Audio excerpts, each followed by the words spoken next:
It is a great joy and honor to come into your homes and your minds. And I want to take this opportunity to render my appreciation and gratitude to you for your time and your cooperation in this regard on the journey that we have embarked on. At Eagle Mentality Group, we propagate universal laws, and we introduce new perspective, new ideas, new ways of looking things in pursuit of progress, development in our personal and societal or community or national levels. And so today, my appeal to you that as you are listening to this video and all our work, please help us to grow our community by subscribing to our channel on YouTube, and also follow us on Facebook and like our work. Help us to propagate these new ways and new ideas, new perspective, such that we will develop, we will achieve the desired level of life that we are all aspiring or desiring. And so today, having done that, I'm going to speak to you on the topic change.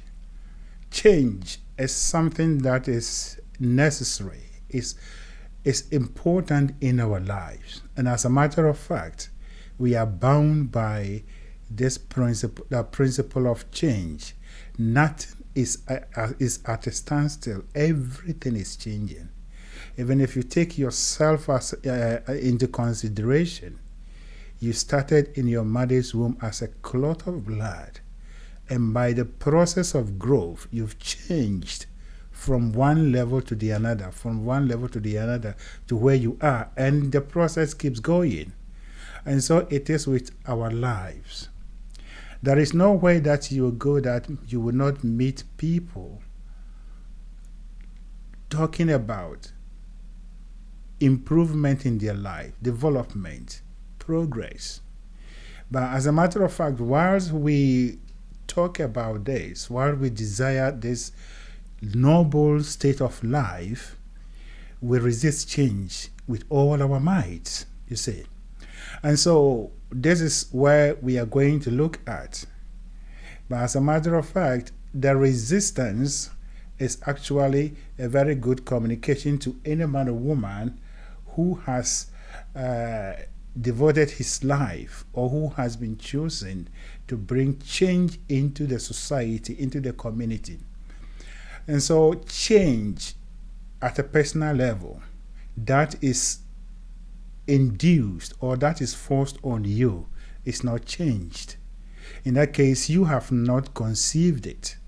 You have not actually thought of it, but you are only conforming to what others are saying, and therefore you will not feel that. That is not change. But change that begins from within you, that flows out of you, that is real change. And then when you go onto the community level, society or national level, a change that is being propagated by the popular view or the majority of the people is not real change, but it is the perpetuation of the old order. Because human beings are such that we are always comfortable in where we are.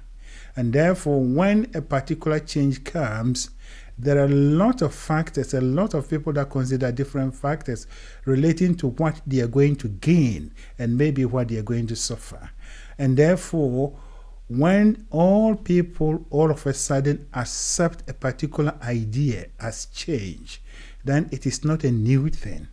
It is just an aspect, or it is a totality of what they are already experiencing. And therefore, by that comfort, they accept it, you see.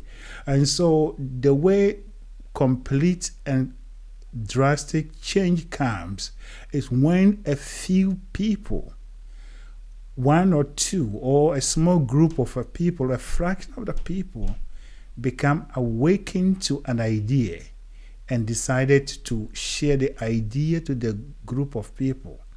Now, at the beginning, they will resist, as I've already mentioned, for various factors.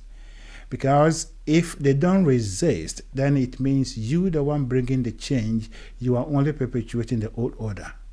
And this is where you, the one bringing the change, you do not have to look at all those things, but you have to look on only the goal that you want to achieve. What is ahead of you?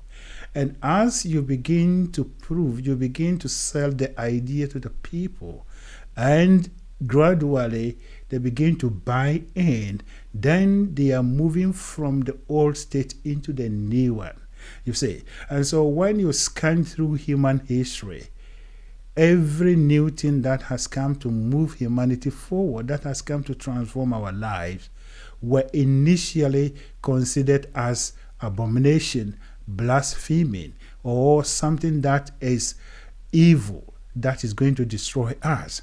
The majority will resist it. But with the persistence and the determination of those who are the carriers of the change, they move on, and eventually it becomes a new order, you see. And so any idea, anything that comes into the system that is being pushed back or that is being criticized is the new way of life, because the majority of people are not in the mind of the carriers of the new ideas, the change that is coming from God or the universe. And therefore, they do not understand until they begin to see the fruits of it, you see. And so we have to open to change if we want to move forward. And at the same time, too, if you are a change agent and you want people to accept your ideas all of a sudden, then you are not bringing anything new into their lives, you see. And so change is necessary, but it must be conceived by one or a small group of people, a small fraction of the society, and then sold to the majority. And when the majority buys in, then it becomes a new way of life, a new way of living, you see. But it all begins with having a new perspective. You cannot have a new idea without having a new perspective. You cannot have a new idea that is coming to transform the society, is coming to transform yourself without having a new perspective. So the perspective that you hold about yourself, about everything, matters when it comes to change. And so be open to change. Much as it may be very painful, if you don't accept change, you remain where you are. And if you remain where you are, that means you are not progressing. Holding on to old ideas, holding on to what we call traditions and cultures, doesn't make us progress. For human beings are moving forward. And the way we move forward is by the introduction of new ways and new ways of doing things and new ways of looking at things, you see. And so this is the time of awakening. This is the time of enlightenment, that we will be acceptable or receptible to change. Whatever thing that you want to achieve, you will not achieve it if you keep on doing exactly what you are doing over and over and over. But if you change the method, if you change the procedure, if you change the things that you are using right now, you get a better result. You get a different result, you see. And so change is inevitable. Change is part of our lives. But it is normal if you are a change agent, if you're a leader, if you are anyone leading any group of people introducing new ideas, it is normal and acceptable, but it should be acceptable to you that people are resisting. Their resistance is an indication that what you are selling, what you are bringing, is a new way of life, a new way of doing things. And once you stand and you eventually get them to buy into what you are saying, then that you have brought new change and you've moved yourself, the society, the community to another level. So let us rise up. Whatever idea that is coming to you, It may be unusual. It may be uncommon. It may look unpopular to people, as you may know, the popular perception. It may be contrary to what you have been taught. That is God. That is the universe seeking higher expression through you by bringing new idea, new things. And when you do that, when you rise up and you accept this, you realize that you will bring a new thing into your society, a new thing into your community. And that is how we progress. When we get new ideas and new perspective, new ways of doing things, new things will begin to come into our existence. Then we have a change that is progressive. And as we keep on doing that, we become progressive being and we move on upward. And that is when we say there is continuous and sustainable development. For we have minds, we have people who are opened and ready to move along the lines of evolution. Thank you.